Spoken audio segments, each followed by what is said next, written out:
Hello everyone, কেমন আছো সবাই? আমার ফেসবুক প্রোফাইলে সবাইকে স্বাগত জানাই। তো কাল ছিল মাদার্স ডে, তোমরা সবাই জানো। আর মাদার্স ডে উপলক্ষে দেখো আমার মেয়ে আর আমার মেয়ের কতগুলো বন্ধুরা মিলে প্ল্যান করে আমাদেরকে কি সুন্দর একটা সারপ্রাইজ দিয়েছে।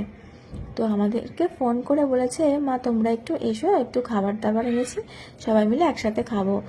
তো ওরা বন্ধুরা মিলে আমাদেরকে সবাইকে ফোন করেছে, তো আমরাও রীতিমতো চলে গেছি ওখানে। আর গিয়ে দেখি গোটা বাড়ি অন্ধকার করে ওরা চুপ করে অন্ধকারে লুকিয়ে আছে। আর আমরা যেই না ঘরটা খুলেছি, দেখছি ঘরটাকে এত সুন্দর করে ডেকোরেশন করেছে। আর ঘরটা পুরো অন্ধকার, একটা সুন্দর মিউজিক হচ্ছে, আর বেলুন দিয়ে সাজানো, আর দুটো কেক রেখেছে। আর সাথে এনেছে কি সুন্দর সুন্দর সবার জন্য একটা করে গিফট। ওদের নিজেদের টিফিনের পয়সা বাঁচিয়ে, ওদের হাত খরচা, ওদেরকে ভালোবেসে যে যা হাতে দিয়ে যায় সেই সমস্ত টাকা ওরা বাঁচিয়ে এই যে আমাদের জন্য গিফট কিনেছে। আর গিফটগুলো সত্যি সেরা কিনেছে।